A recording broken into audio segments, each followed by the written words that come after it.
All right, I think we're live. Let me check to see if my signal is coming through.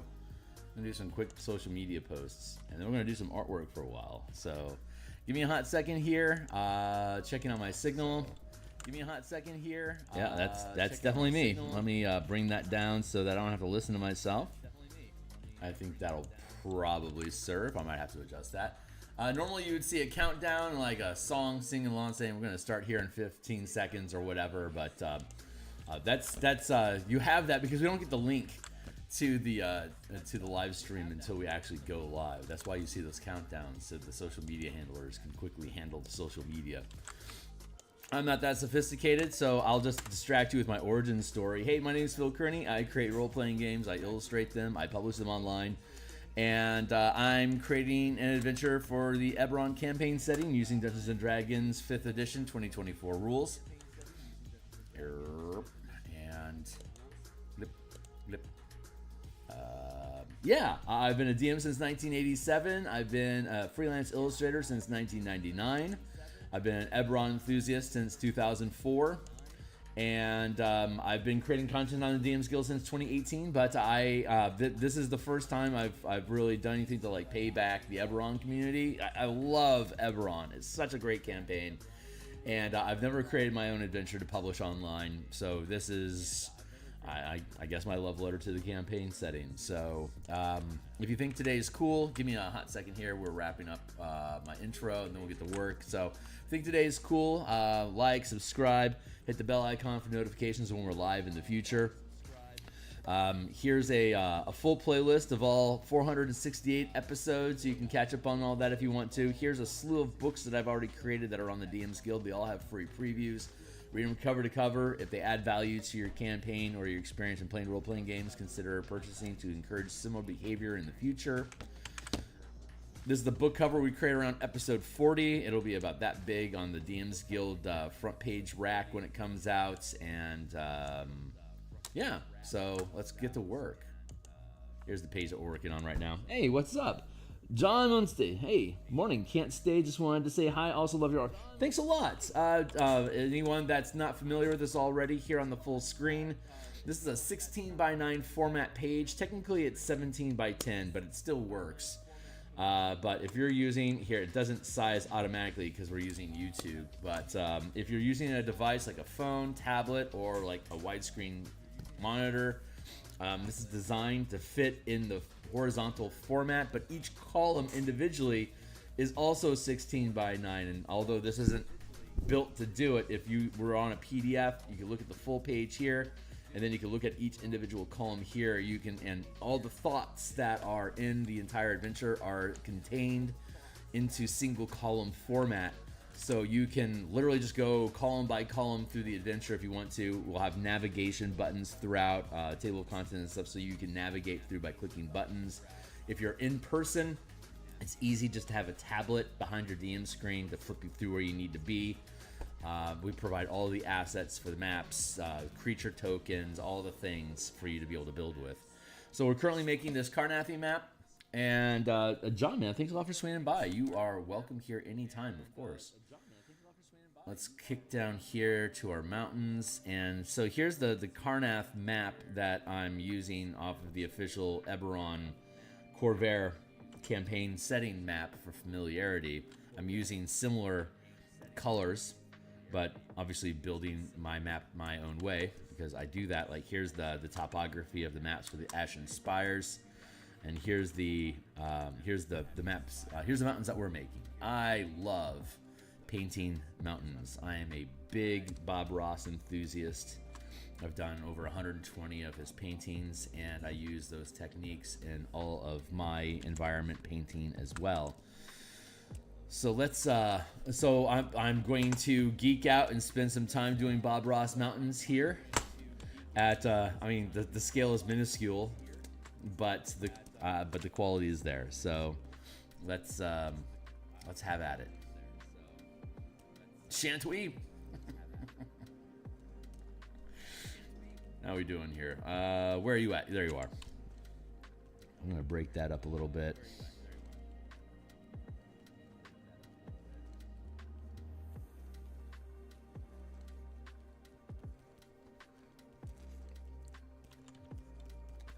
I know the scale and significance of this piece is that I don't need to spend a colossal amount of time on this particular piece to get the point across, but I adore doing mountains and landscapes. My book, my way. I'm going to spend some time on this because I love it. So we're going to work on the mountains here. Maybe I'll get the mountains done today, maybe not. After I get the mountains, we'll come up here and we'll treat the forest, the Carnwood Forest, where the adventure takes place. And then we'll drop in our labels. We'll probably use the same font that we've been using for titles. So Ader, Bastion, Peace, and Nexus, Carnwood, and then maybe at the top here we'll Carnath, and then Carnwood, and then Nexus, Peace, Bastion, Ader. Done. And that'll be the page. And then we'll move on to the next page. So yeah, I've been a freelance illustrator since 1999. I've been doing basically art in RPG, card game, sci-fi novel space for 25 years now. 26 years, yeah. And I'm not big and famous, you know. I just do my gigs, get the work done, and move on to the next piece. And as such, I found globalization unfriendly to my efforts to be a freelance illustrator. So I started making books instead, so that I could dictate what kind of art I'm going to work on and the kind of books that I want to make, and I can change my focus away from I need to instead of getting paid to make illustrations. Now that I do my own books, I get paid to make books. And instead of looking at the time spent painting, I got to get this done so I can do the next painting so I can get paid. Now it's take the time that I want to do the type of artwork that I want and the type of books that I want to make. And if they resonate with the people that see it, they'll buy it, and I'll get compensation that way. But I can use this time invested to paint not as a loss leader and an expense to the production of the art. Instead, the art, this becomes just time for me to talk about the books that we're making. It becomes productive time, and that alone is a massive blessing and change in the process. I gotta bring down the brightness of this thing over here. So I'm gonna try to grab some of these more drab colors here and fill those in to mute that highlight. This low to the ground stuff doesn't need bright highlights. It just doesn't. So I'm gonna dull those a little bit. Just borrow from. I'm just self-referencing the same colors here. Obviously, I'm just picking up colors as they seem fit to drop them in. Break down the texture.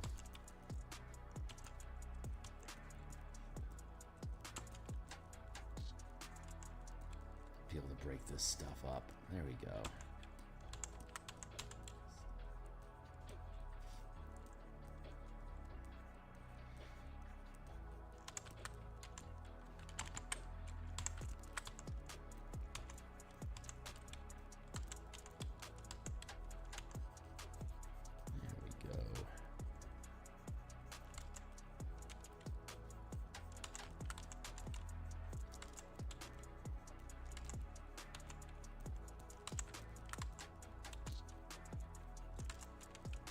Nope, that's too bright. I need to nip that one.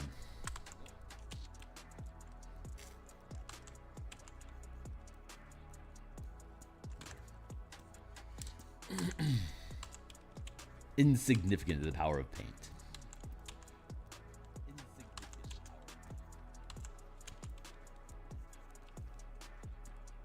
So where are you coming in from, buddy? Show me where you're at.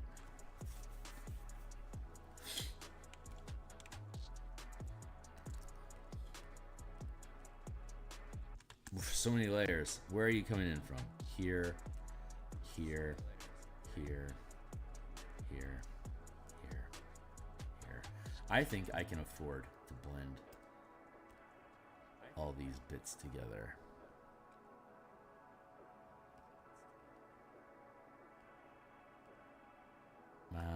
Show me where you're at.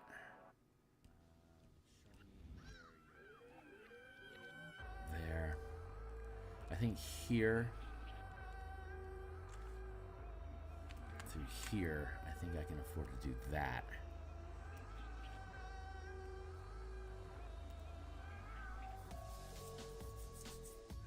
I want to take this and this, and bring these up to here. And then take this block and bring that up to here. Into the foreground, like that. We can then get rid of this empty layer here. Grab this here.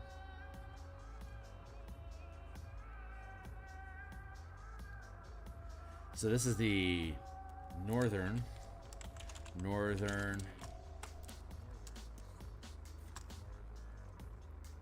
and then we'll call this southern. We'll probably actually break this block up into this central mountains and then southern mountains here as a third final layer. As I suspect how we are going to do.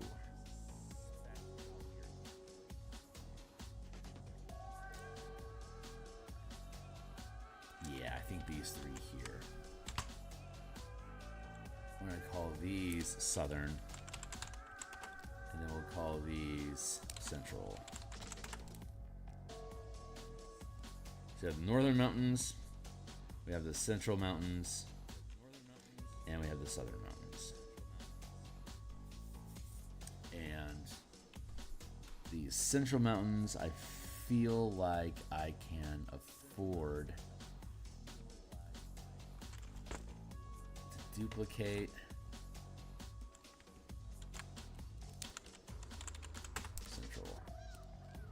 Merge. So it's just one single block now. And now we can start carving on that mountain properly. There we go.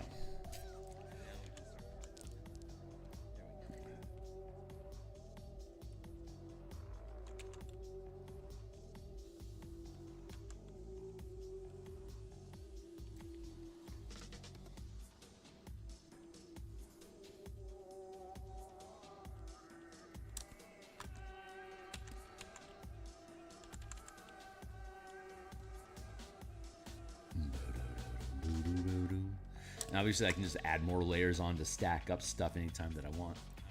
I'm going to push these out of the way and just focus on these mountains here right now. I love that sweep through there. It feels so good.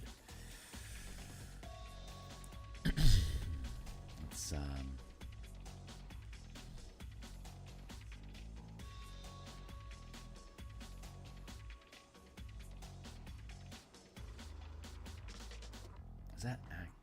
Is that right? Is that the right way to do this? Let's see what happens if I do that.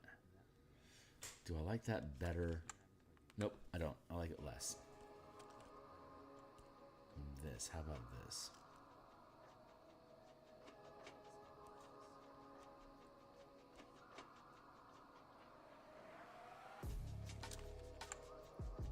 Yeah, I think I like that better.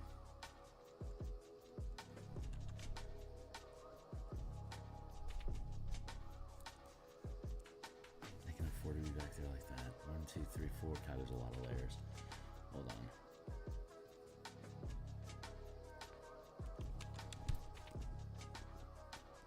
There.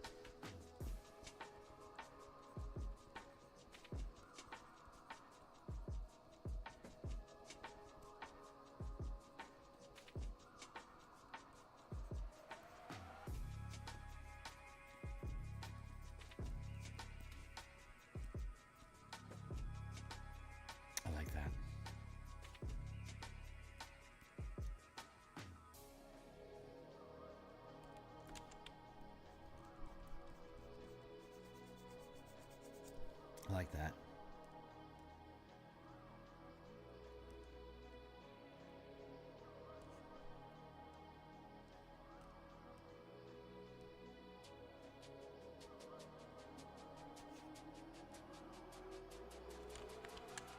Okay.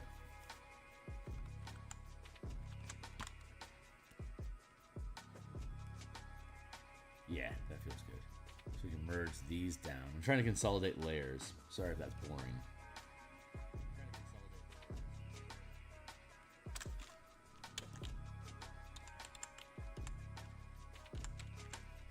And drop the lighting down on these bits in here a little bit, just to trim that down. Take away some of that hard edge. There. That's my 20-minute timer. Just make sure I don't get obsessed with any particular piece of pixel at any time. It looks like it's doing its job. Thank you. Thank you very much. Let's go to here.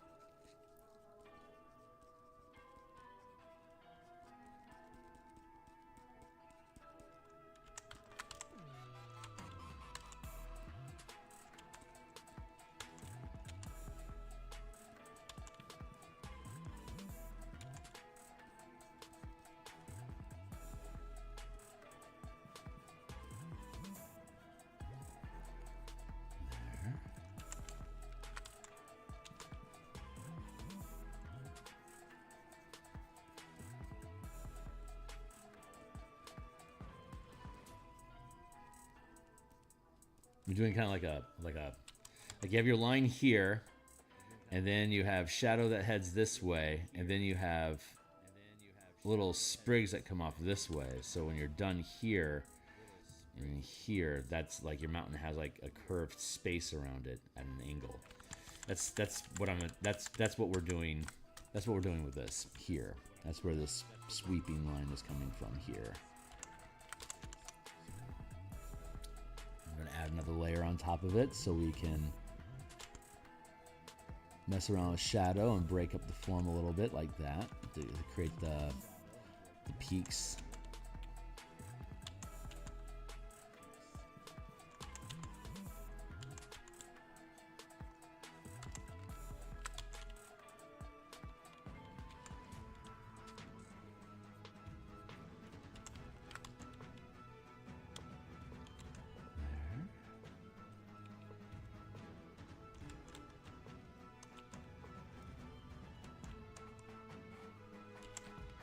Let's grab this color here. That feels right. I'm gonna drop that down in here. Make that valley get hit by a little bit of light, but not as bright.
There.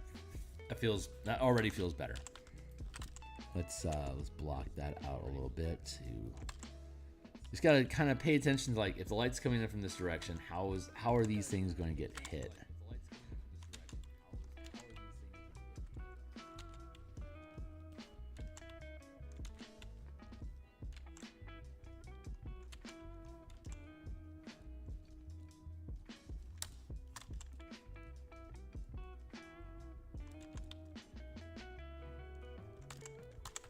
And then you just got to make sure everything lines up properly.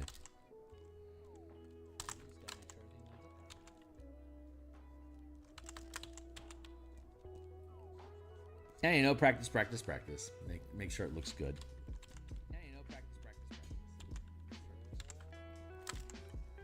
But time served is skill earned.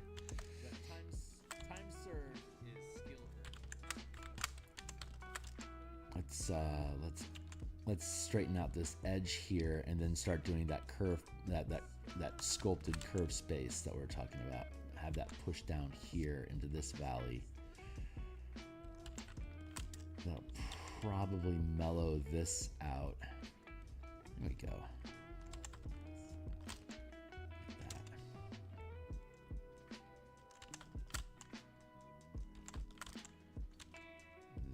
Now we're creating this neat little ridge effect. Let's blend it in. Becomes a slope. Just becomes a nice curved, natural conical shape.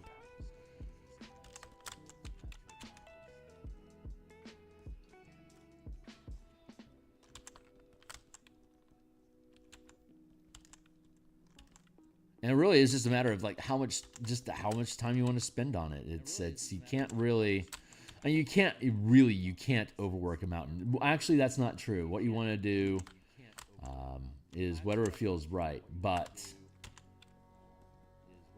the amount of detail that you put in one area needs to match the amount of detail that you put in all of the areas.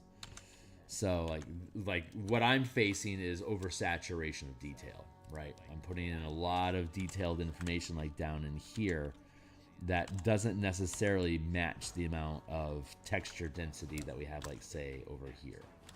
So the only thing that you really need to worry about is making sure that you're consistently placing the right amount of detail to complement the piece. Like there's focus points. You want more detail in your focus points for sure. But the background, like quote-unquote background radiation of how much detail you put into the piece in general does need to remain consistent. Otherwise, it'll feel incomplete because you'll look at some areas with high detail and then other areas with low detail. And if it's not naturally following the same rhythm as like where the focus point in the piece is, the lack of detail in a focus area or too much detail in a non-focus area distracts the eye from believing the piece is realistic. You kind of self-sabotage yourself because you're breaking your own illusion. And that's a compositional skill. That's not a technique issue. That's a being able to recognize where do I need detail, and where is detail detracting from the overall composition. And that is a skill that we are all working on together to improve over time. Like you can get great with anatomy and like material texturing, but if you don't know where and when to put the details of that texture or anatomy, then it's misplaced, you know?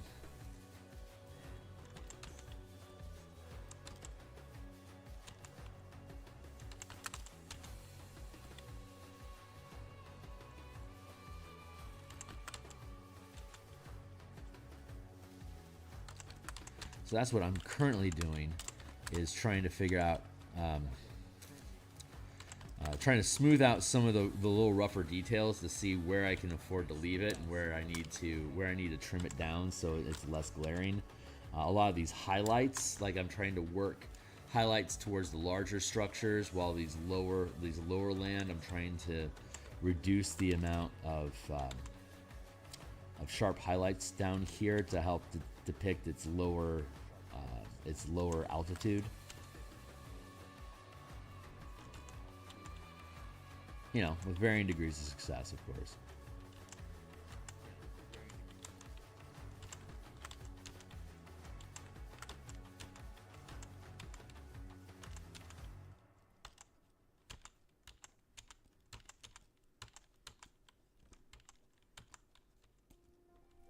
I'm still, my chess journey is still proceeding. I have some occasional time at bus stops and parties or whatever it is going on. When I have 10 minutes, I can play a nice little game.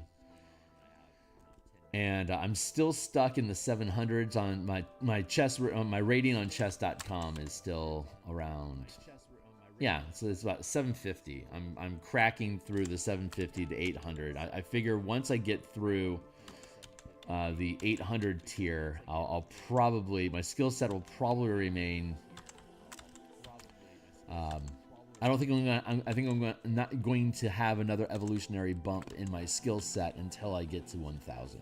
800 to 1,000, I think, is going to be just basically me learning to cover my ass. The only at the tier that I'm at, the reason I can't advance past 750 right now is because I'm not good enough at catching other people's mistakes to exploit the disadvantage in their position.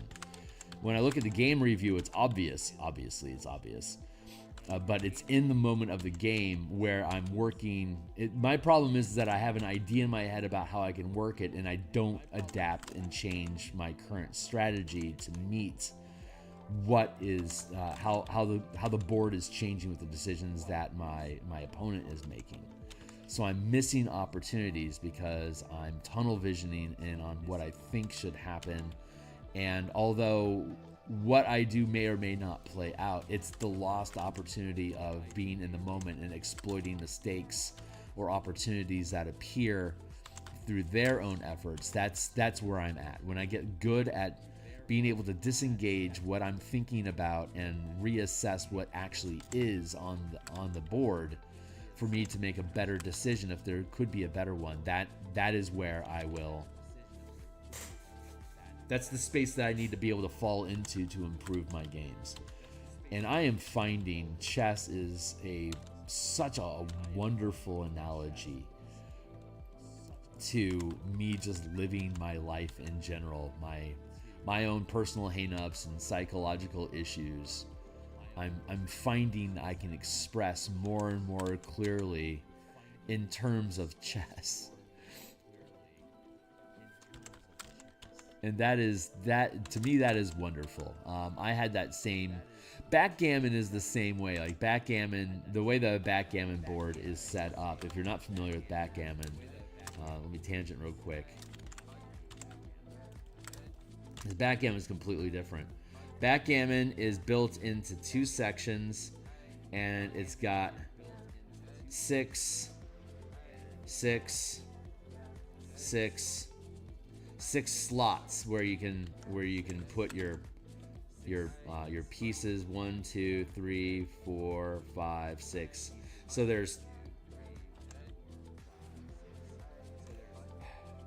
you've got two sections. It's like day and night. You've got 4 blocks of 6 here, here, and here, which is the 4 seasons. There's dichotomy between black and white, again, night and day. And then the 4, those are the seasons, and then the 24 plips that you have is the hours in the day. So backgammon, and then you roll dice and you move and you navigate the pieces across the board to try to go from where you start to where you're supposed to end. It's the journey of life, hour by hour, day by day, season by season, until you end. So backgammon has its own its own symbolism and its own lessons to learn about taking chances and trusting that the movement will work, which is very different. Chess is more about the analytics of it, like what are you thinking, what thoughts, what attitude or emotions or ideas are you bringing to the space. So while backgammon as a random dice chance game is about going through life, chess is more about the individual moment of where's your head at. At least that's how it's manifesting itself to me right now, and I'm really enjoying that process.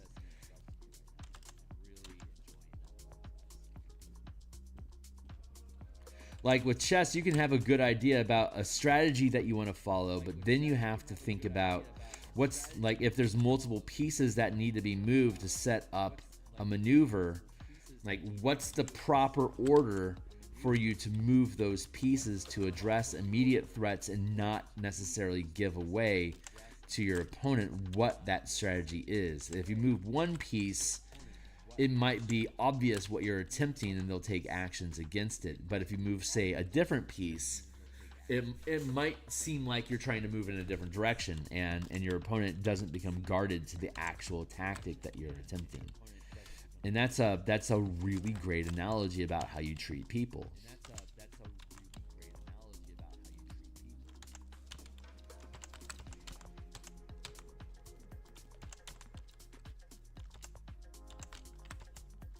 For example,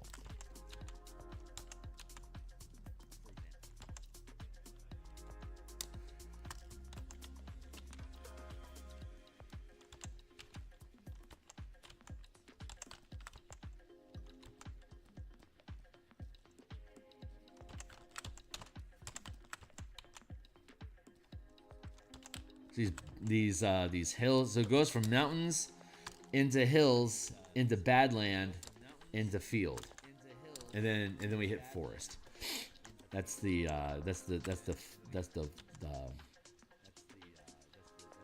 flow of the environment from high to low ground.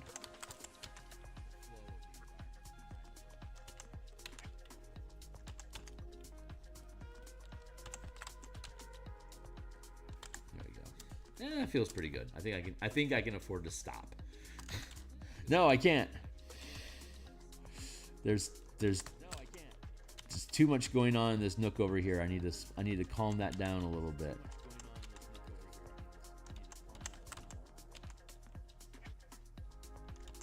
And I need to build this into a valley here.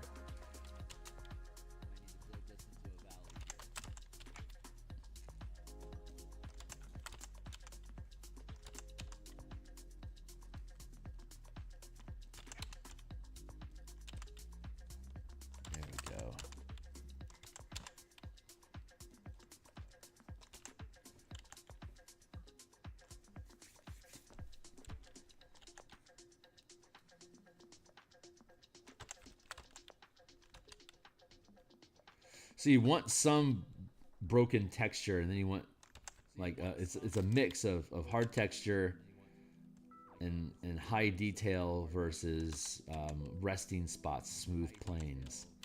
Your eye needs resting space, so you have to have calm, low texture areas that are cool planes that your eye can just rest before it starts pulling its attention into additional other directions.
Nope.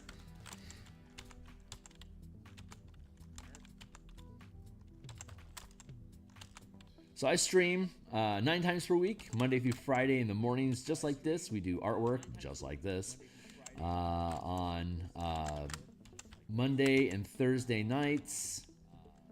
We do game design and like writing books and making rules.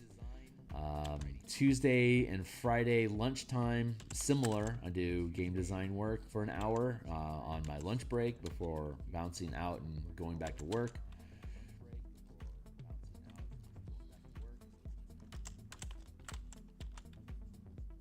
And generally on Wednesdays, I don't do any streaming, though I do game prep On Mondays and Wednesdays, I have a table of players that are coworkers. So one day per week we play D&D at lunchtime, and then the other day we'll either play on Monday or Wednesday depending on what people's schedules are looking like. And then the other day of the week, I do. I have a game design lunch that's off stream, like prep, dungeon prep for the. I'm running a playtest mega dungeon on my Discord to playtest the martial power system that we've been developing on stream. Thank you, Timely Timer. And so whichever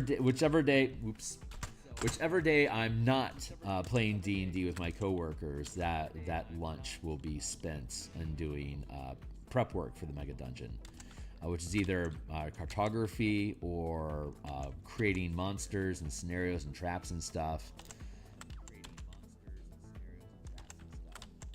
Yeah, there you go. That's how I spend my prep time. So it's Wednesday. I will be streaming. This morning stream is the only stream that I have. Tomorrow we'll be back tomorrow morning to continue doing this same artwork, and then Thursday night we'll be on for a few hours. We're working our way through the cleric subclasses right now.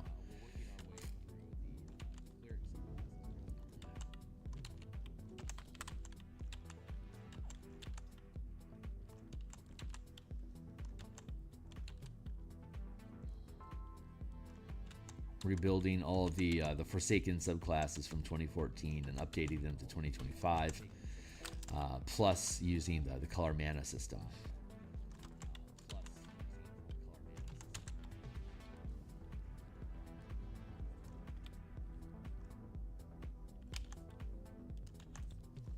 I don't like that break there. I want to get rid of that line. It felt unnatural. There, that feels a lot better. That and then sweep that down here away from the camera. There you go.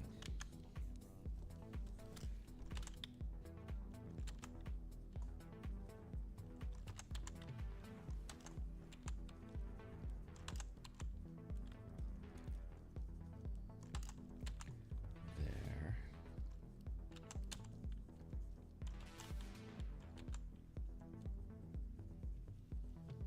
There.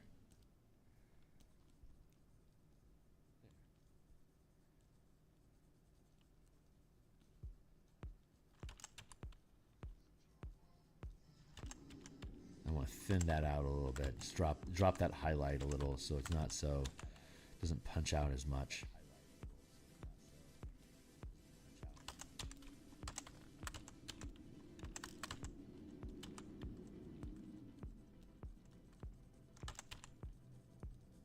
There, just work that stuff into the canvas.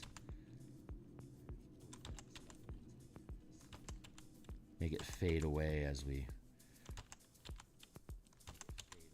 pull our eye away.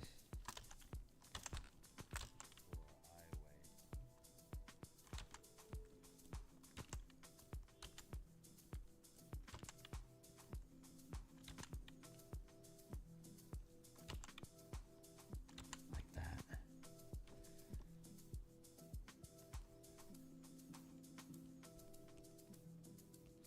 Yeah. There. What happens if I just block this in a little bit here?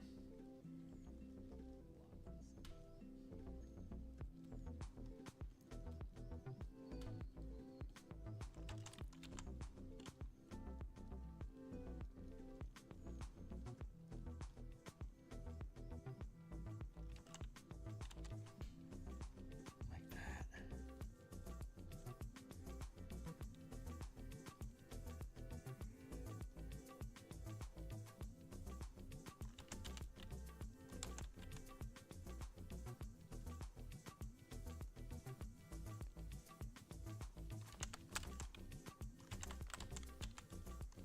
Good.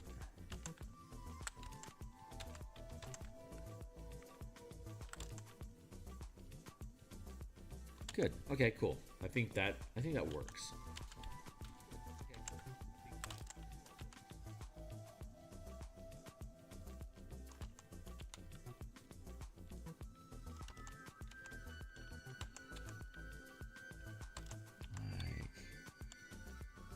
Like that.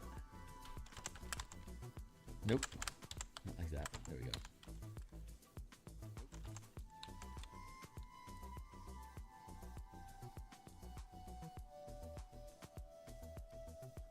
Okay, cool. That is where that's at.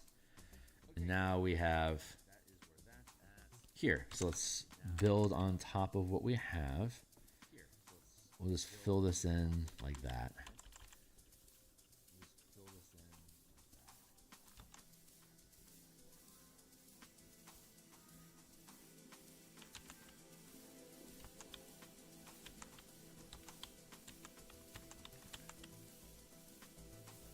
Pull that down here into this.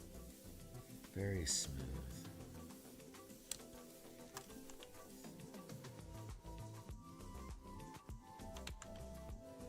Blend here.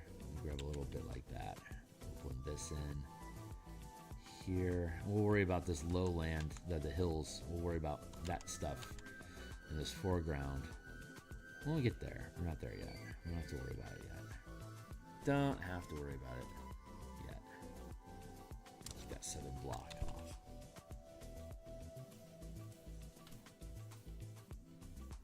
There. How are we doing on time? What time is it? 7. It's 7:10. I've got 40 minutes, and I got to bounce out of here. So I'm resetting my timer to 20 minutes. I'm going to hit save real quick.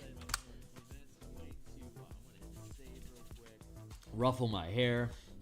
Take a slurp of coffee.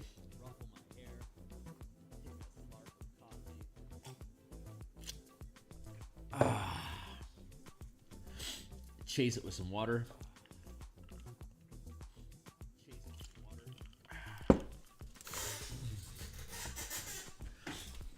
Man, I've got some croissants and some chicken.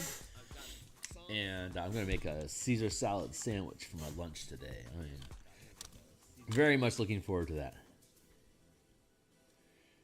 I'm going to end up doing something with this grit here. I'm going to do something with that, I can tell. I'm not going to worry about it until I finish the rest of the piece. So let's yeah,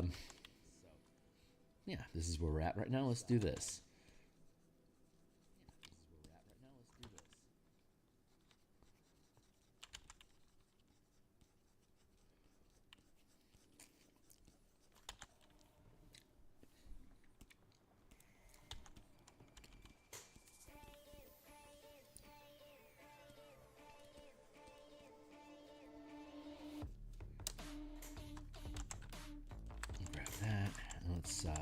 Let's pepper some of that in here like that.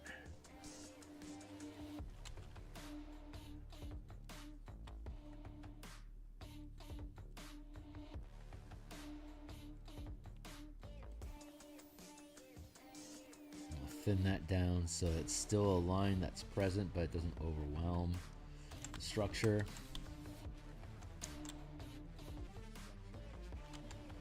We have that same, that sweeping curve around to show that it's a three-dimensional structure. We want to have that fan out here into the lowlands.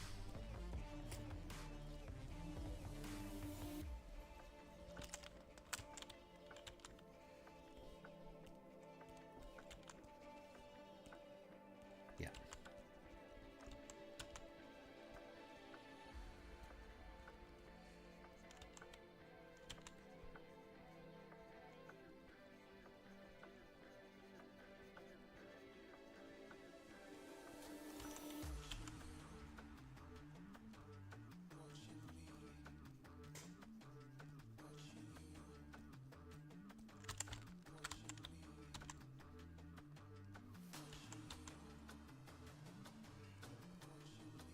That feels pretty good like that. I like it.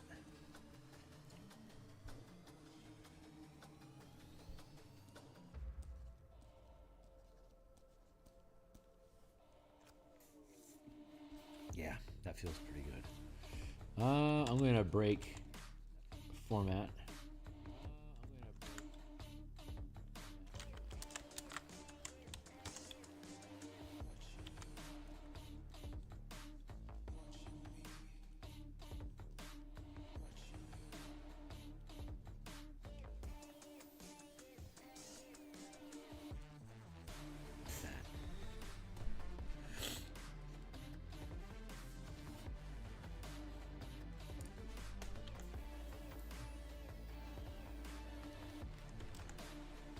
Yeah. Yeah, it feels pretty good.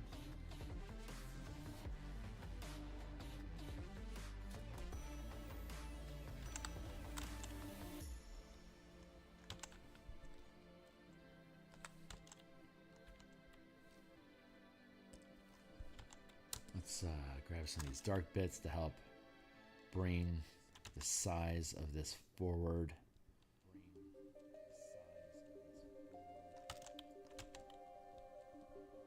Like that. There we go.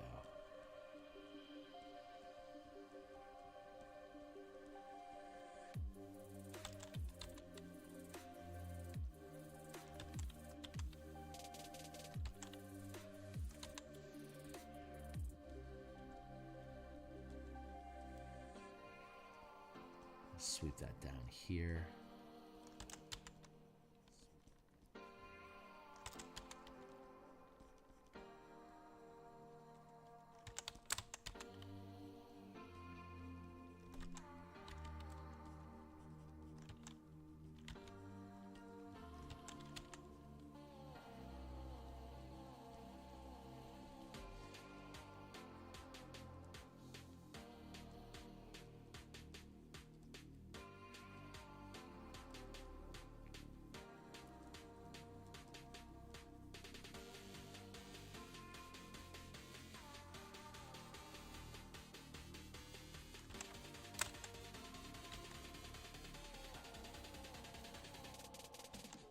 I don't have a lot of talking going on right now, I guess. Sorry about that. I get contemplative sometimes when I start doing terrain like this.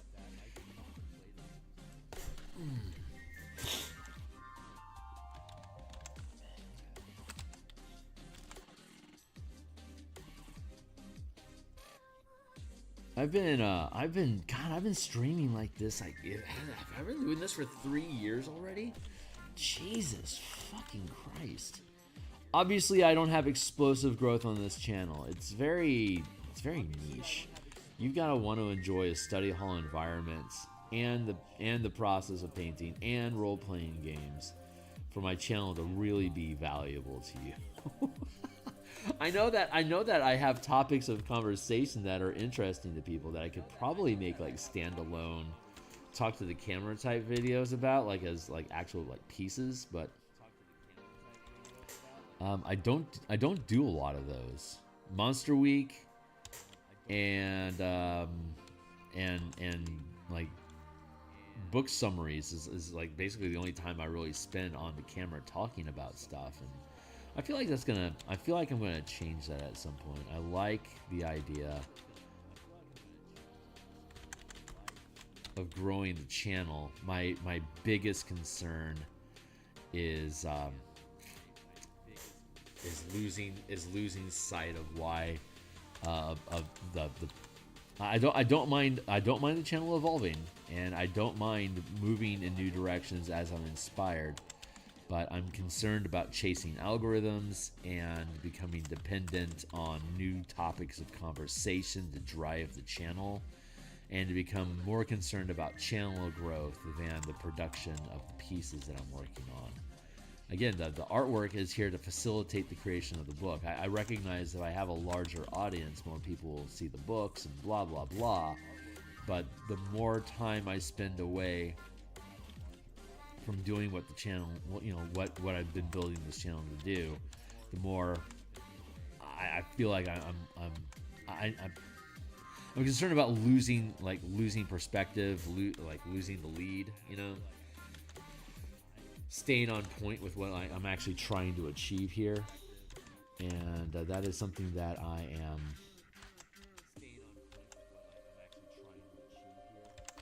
almost paranoid about. Like if this channel ever grows, it's going to grow because I'm doing the things that I want to do. And this is the way that I can I can do this like for fucking ever.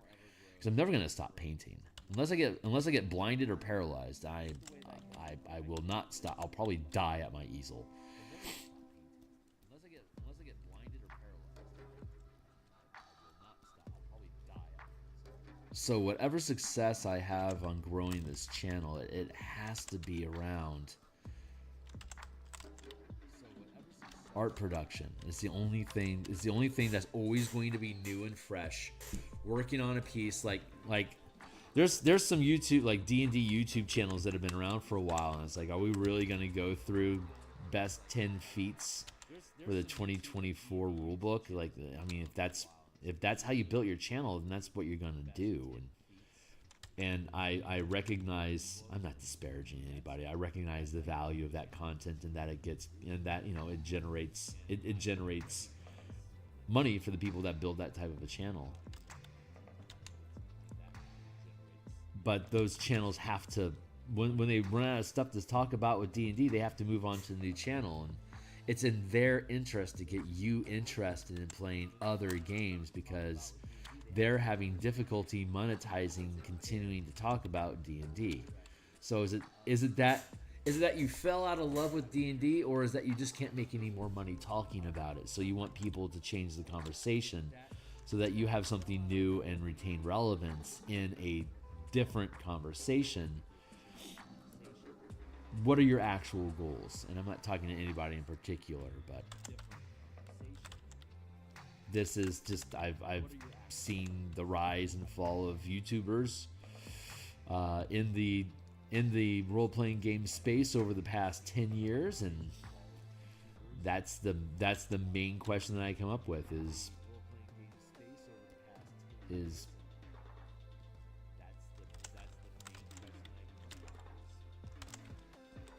you know, where are you trying to drive? Where are you trying to drive people? What are you trying to achieve?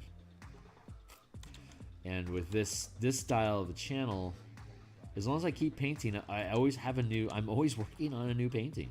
There's always a new topic. There's always something new to explore. And if I can ramble on about a subject while I'm painting, at least the painting is new. Even if the information isn't new, it's being presented on the backdrop of, here's some art you've never seen before, let's go.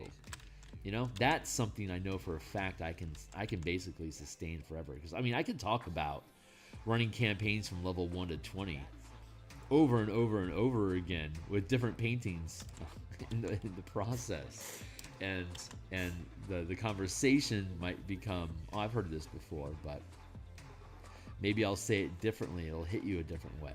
And if I just run the same topic, like running campaigns level 1 to 20 and talk about the same topic in 8 different videos where all I'm doing is yammering at the camera about running campaigns from level 1 to 20, like how many times am I going to post that video before you're like, yeah, no, whatever.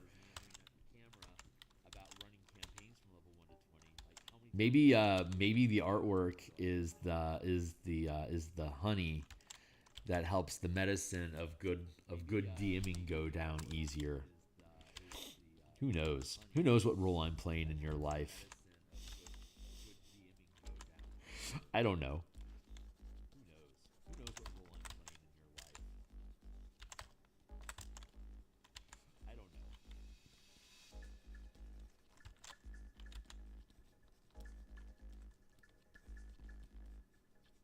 There, break that up.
this, push that down.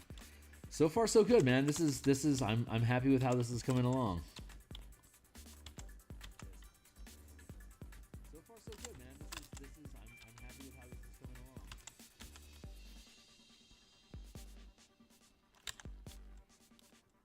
Well, the rivers around you, under you.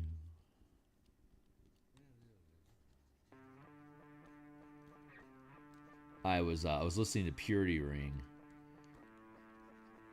when I was brushing my teeth, and like part of my morning routine, brushing my teeth and, you know, washing my face and all the blah blah. Listening to Purity Ring. I love Purity Ring. They're such a good band.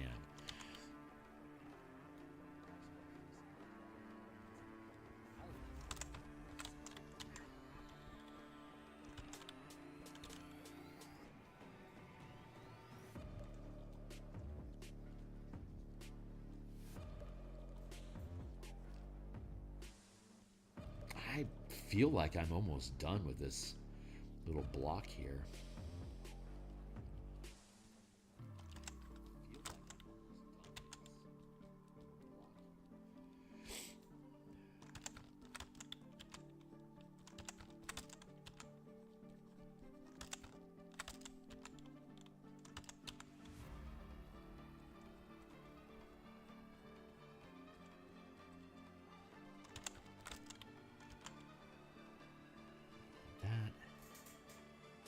Feels pretty good.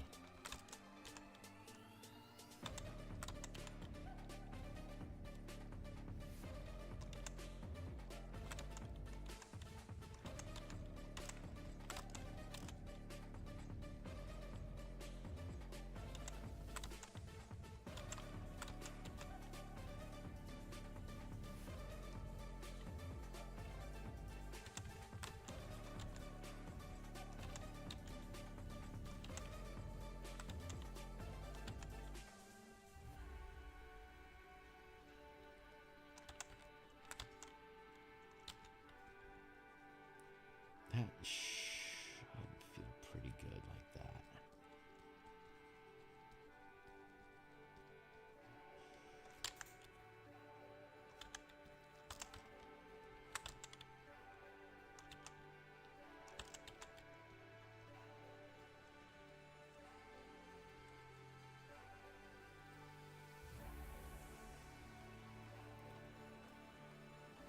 This is such a great little valley in here. I love this little space. Like I want to explore like this. Like what dungeons and mysteries are inside that space. What dungeons and mysteries are inside that space. It feels pretty good.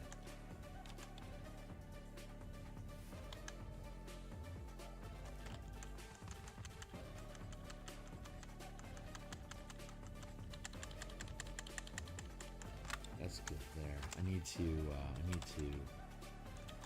yeah.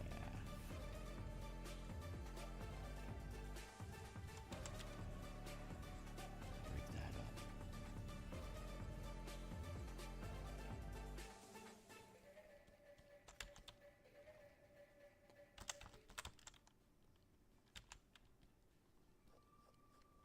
Like that. Nice. I like that.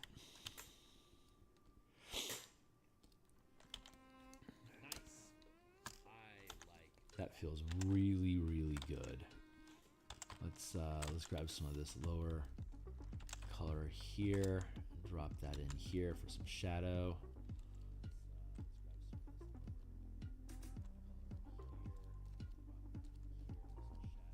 I love doing this stuff. It's so fun. So fun.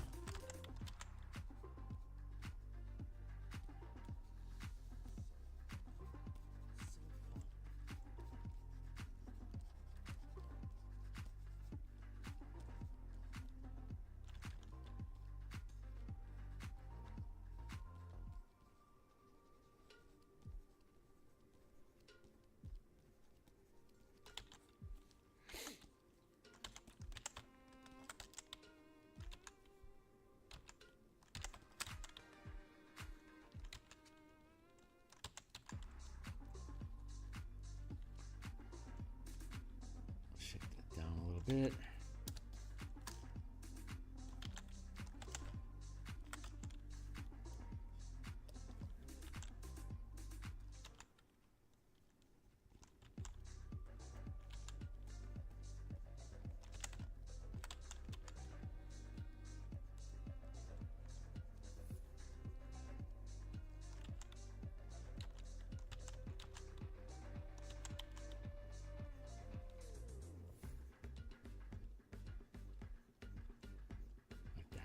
That feels pretty good. I like that. I like that a lot. Let's break this up a little bit. There.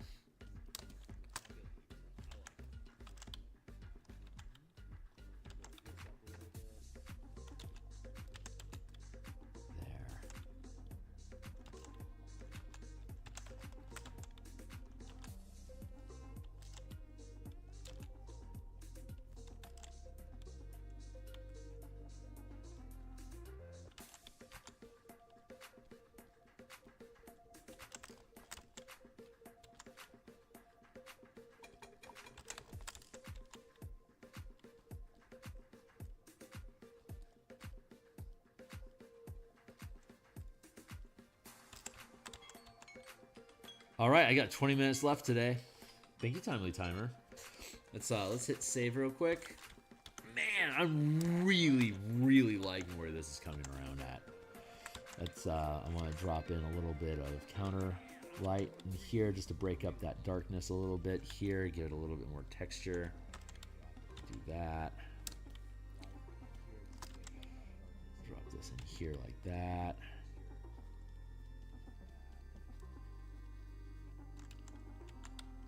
And you see, there's like the amount of futzing that I can do. It's just it is endless. It is truly eternal. Eternal futzing is what this offers. I want to have enough. Again, enough texture to make it consistently look good, but not. I want to break up any shapes that are too big, and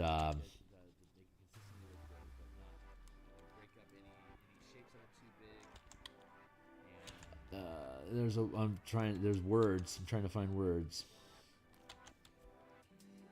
Like this was one giant plane, like a giant triangle. Now I've broken it up into multiple ridges. And I want to make sure that I don't have too much contrast along the edges. I need to make sure that stays thin. I think those look pretty good. I think that looks pretty good. I want to do that.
Yeah, that feels pretty good. All right, I'm going to leave that be.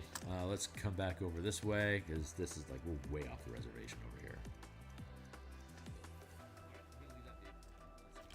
Let's grab.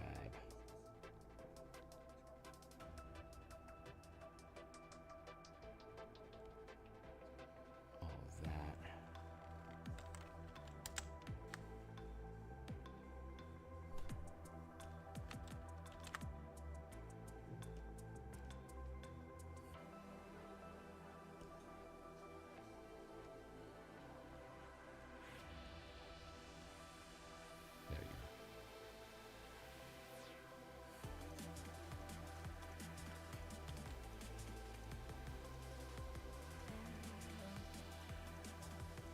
Wait. Hold on.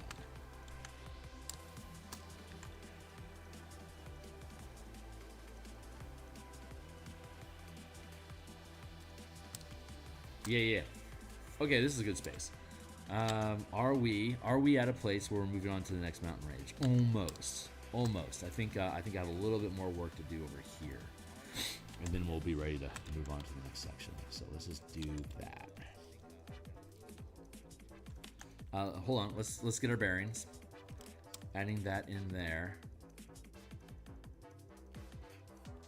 We're doing pretty good. I can afford to expand here, like fill in through here. That's kind of how the topography looks over here. I'm not trying to match it one for one, obviously, but I do like the idea of expanding this space. Like, this feels a little empty over here. Like, so adding some ridges in over here is warranted. You can see this crest here. I like that.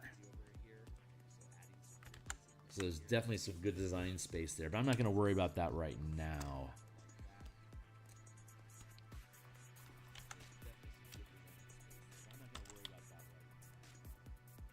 Let's just do that. And we'll blend this into here, and we'll push that down into the terrain.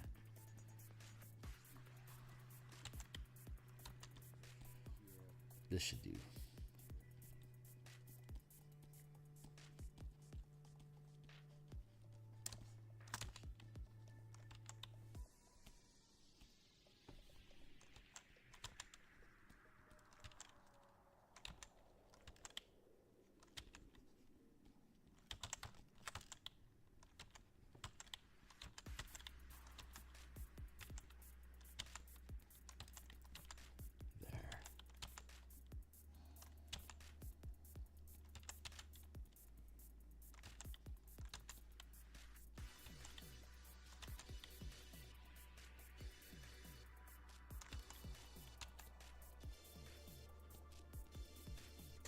And blend that down into the ground. Just like Bob Ross doing mountains, man. You just blend the base into the terrain around it, so it just kind of disappears into the ground.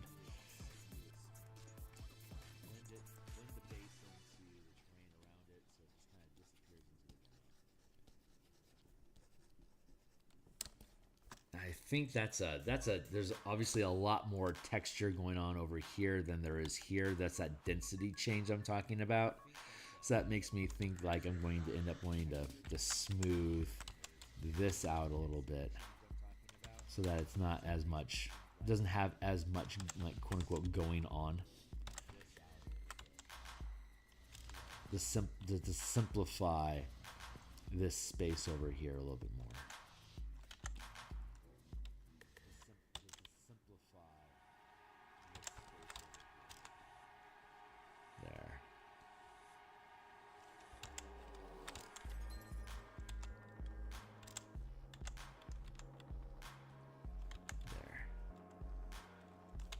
Feels pretty good.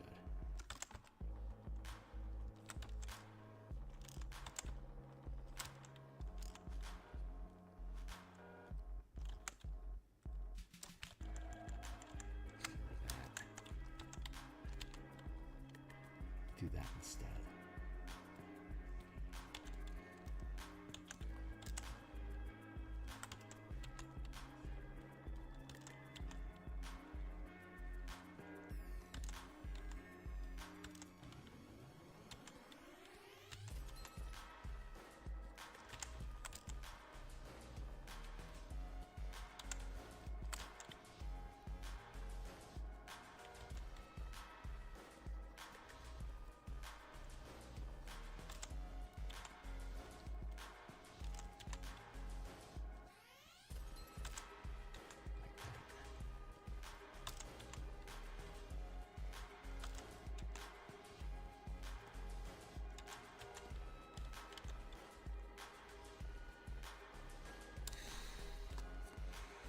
Nice.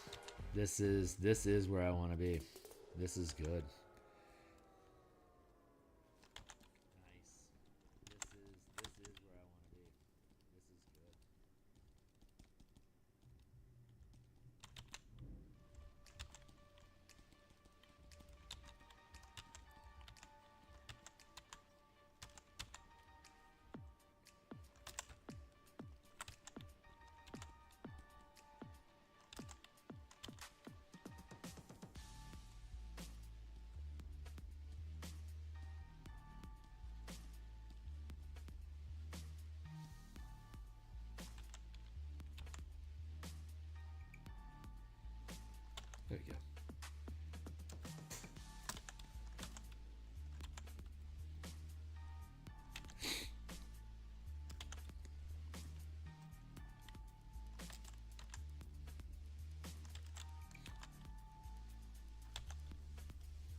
Good.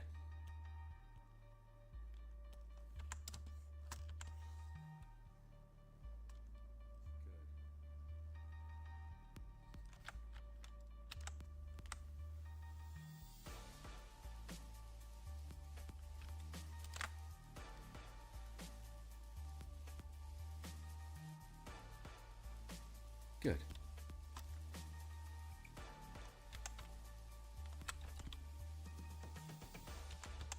I need darker, so let's grab darker.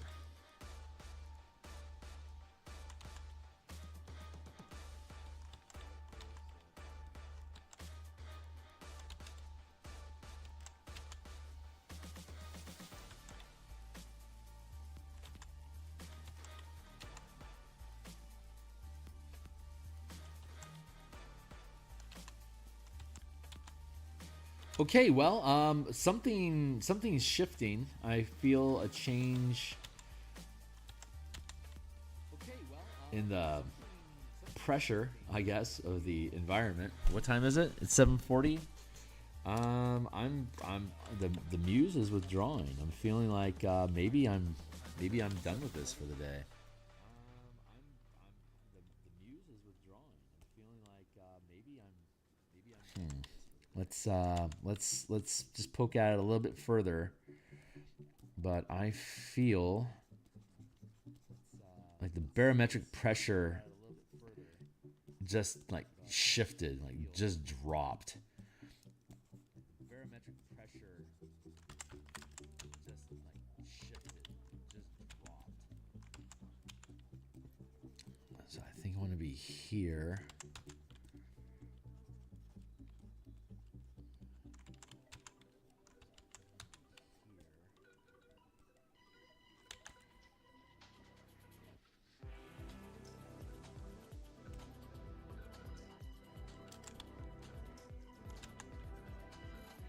Do that.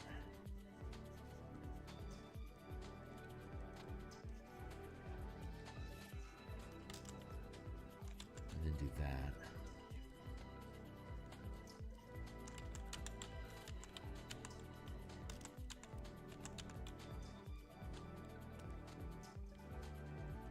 Nice. Okay, cool. Yeah, I'm going to let this sit.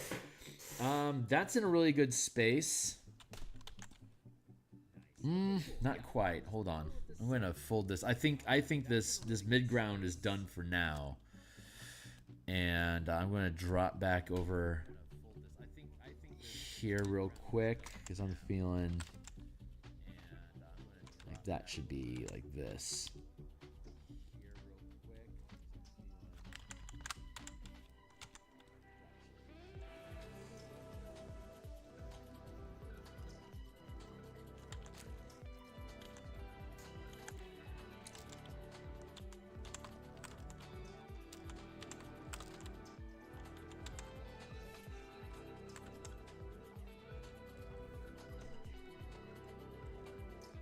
Oh, that makes sense.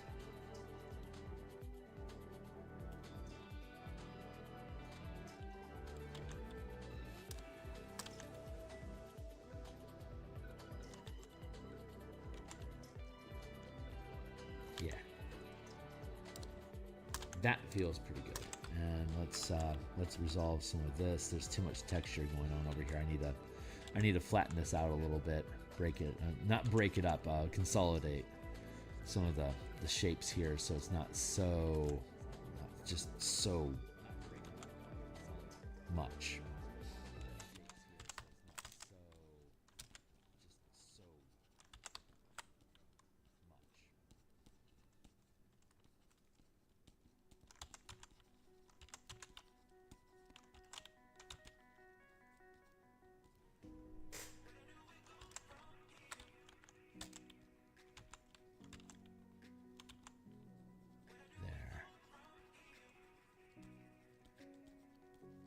Hey, what's up? Hey, you're that one guy. I love the details of the mountains. I always find it hard to draw mountains. These are Bob Ross techniques. I've done over 120 paintings of Bob Ross. I took about a year and a half off of whatever I was doing with my life at the time. I think it was like around 2016. I figured out how to do Bob Ross painting in the digital format. So thanks for the compliment. I love doing landscapes so much. They are just so satisfying, just immensely satisfying. I'm going to be wrapping up here in a few minutes. I think today I stream Monday through Friday in the mornings like this pretty much every day. So if this stuff is of interest and value to you, you are welcome to tag in anytime you see me around. There's a little nip. I don't like that. I'm gonna get rid of that. But yeah, if you check out I've been running for about like an hour. A little bit over an hour at this point, and I've basically just been talking about the techniques and like how to build this stuff, as well as like D&D shit and whatever random stuff comes to mind. But yeah, I love environments.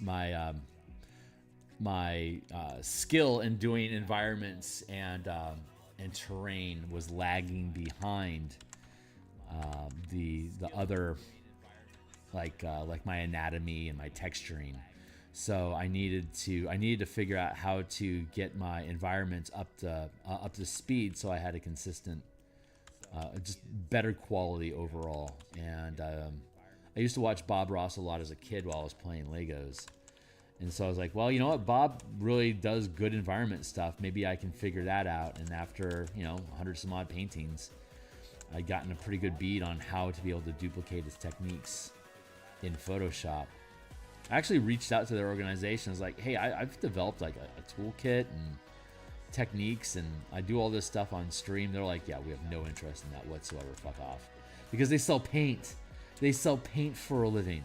And I failed to understand the mission, where the Bob Ross company sells liquid white and their little set of paints for you to be able to paint like Bob Ross does. And for me to say, hey, I can do all your stuff digitally and I never have to spend any money on paint, they're like, okay, great, oh, fuck off. Like, no interest in you whatsoever. In fact, we don't want you playing our stuff.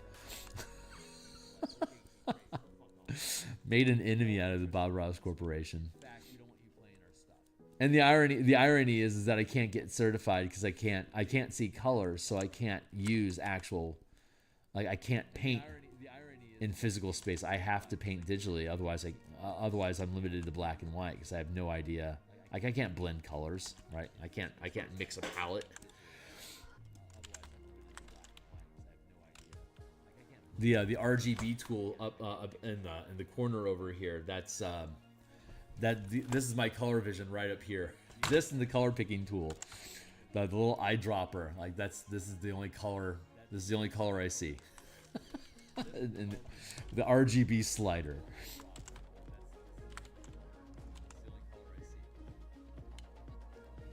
There. What's up?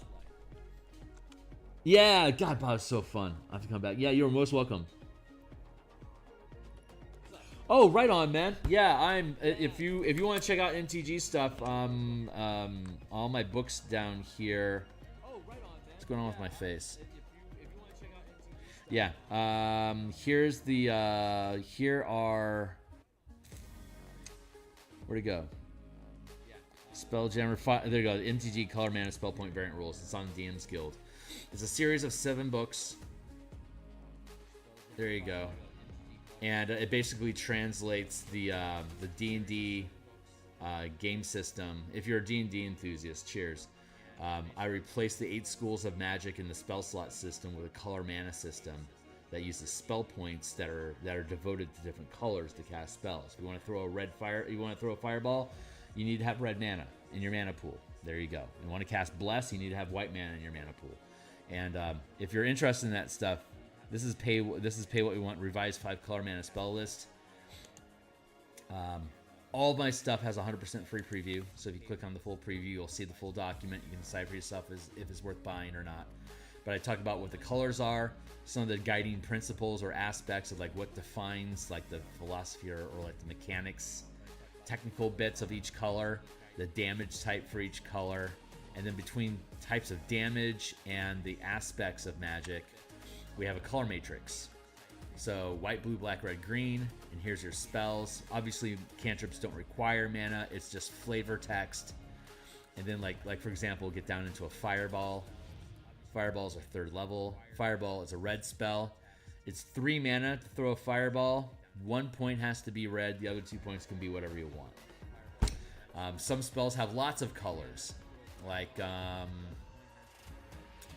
Conjure Minor Elemental can be cast with blue, red, or green magic. If you want to be picky and say, like, if I'm going to make a fire elemental, I'm going to use red mana. That's on you. It's just, as long as you have blue, red, or green mana in your mana pool, you can cast Conjure Minor Elementals, for instance.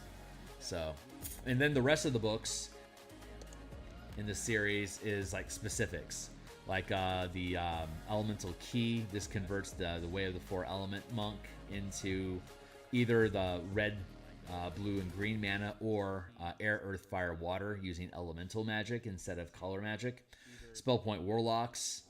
This converts the Warlock into the spell point system as well, and how to, like, the Ravnica dualities, or like Strixhaven dualities, the dual color identity stuff. The core mechanics goes into like concentration, the simplified durations, and then all the classes in general. Knights and Tricksters is specifically rebuilds the arcane trickster and the eldritch knight into the mana system, and then just here's some fun stuff. So, you know, a lot of this stuff is free, is like pay what you want, but all of it is 100% free preview. So if you're into that kind of stuff, check it out. And then a lot of my other streams that I run, it's time for me to go, but a lot of my other streams, my playlists, let's see, the Martial Powers mechanic design, and MTG into D&D conversion, 5 color mana mechanics, tap and tap burn elemental key. These are some of the different playlists that I have that walk through how to we're converting the 2024 system.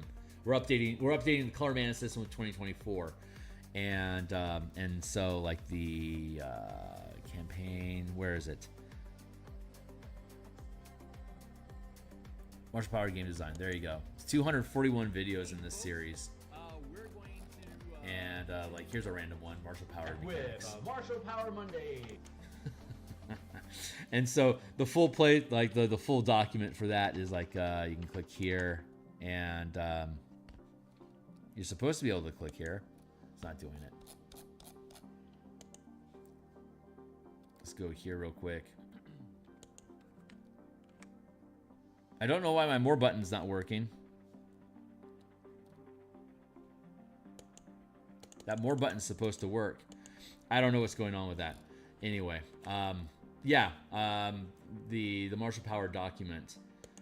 It's check my stream from yesterday, and it'll be there. Hold on. Let me go to home. No, live. Let's go with live. This should take us there. MTG converting 2014 clerics into the 2024 mechanics, and there it is. Here's the Martial Power document as a Google Doc. It's read-only for you, but the entire thing is here, and it breaks down the color mana system for martial characters using a mana pool, so all 13 classes use the same color mana mechanics to express their character abilities. Definitely worth checking out. Anyway, I'm rambling, so cheers. It's actually awesome. Hey, thanks, man.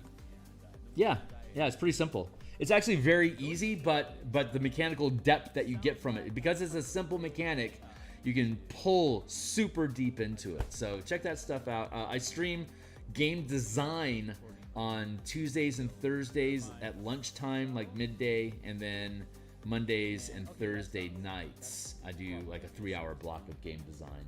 And then every morning, Monday through Friday, I do whatever artwork, whatever book I'm currently working on. I do the artwork for that. And just to cap off, this is a 16:9 format that I've built these pages. YouTube doesn't automatically snap to, so give me a second here while I futz around. There you go. So this will fit on your phone, 16:9 format full view, and each column is also 16:9. It won't do it if I try to flip it here because, you know, it's YouTube, not a PDF document. But when this publishes as a PDF, if you hold your phone or tablet or whatever horizontally, each column will fill that space. So when you're playing D&D, if you're running the adventure, you can just have your tablet set up behind your DM screen. You can just flip through it, and we'll have like these will be navigation buttons down here that'll take you to different sections of the book for quick navigation. And of course, you'll have the table of contents up here. But the whole book is formatted into this 16 by 9 because I only paint in color. I only build books for PDF. So I'm like, well, if I'm going to make them just PDFs only, why don't I just start designing the books to actually fit the format where I actually use them practically. So it's a 12-point font as with body text, so the text is huge. It's super easy to read. Yeah, and this thing will be on the DMsGuild when it's done as well. And then we'll just keep, when we finish one book, we drop it off, and then we just start in on the next book, and I just keep rolling through books, building them, talking about them, making them work, doing the artwork, doing the page layouts. I do everything except for editing. I hire an editor to make sure my shit smells good. And then from there, I do all the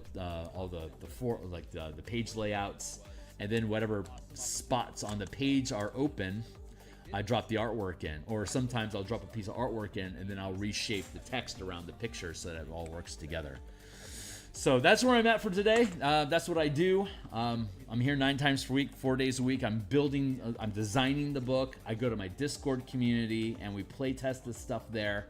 If it works, we come back, we flesh it out so it's full text, send it off to an editor. When it comes back, we do the page layouts, and then we drop all the artwork in. So it's a long wind process. All my shit takes for fucking ever to finish, which is why I like sharing it here and then making the playtest documents available for people to mess around with. So, but that's it for now. I gotta bounce. It's time for me to go do my day job. I'll be back tomorrow morning to finish this mountain range, and then we'll start in on the Carnwood Forest. Again, we're using the actual Eberron map as our point of reference for both the colors as well as positioning of different things. So you can see it's similar but not identical. There you go. And the whole adventure takes place way out here, 100 miles from Fort Bastion, in a little village called Peace, next to a manifest zone with a hidden bunker complex that's been taken over by Emerald Claw necromancers. Characters 7 and 8. Anyway, whatever. I'm out of here. I'll catch you guys later. Thanks for swinging by. All of you guys, everyone, thanks for swinging by. I really appreciate folks taking an interest in the stuff that I do. Like, subscribe, bell icons, join my community, check out my books. If you add value to your life, if any of it you want to pick up and buy, God bless you. It'll just encourage more behavior like this. And with God's grace, I'll be doing this for the rest of my days. So give me another 20 plus years. We'll see what this builds into. So I'll see you guys later. I'm out of here. Bye.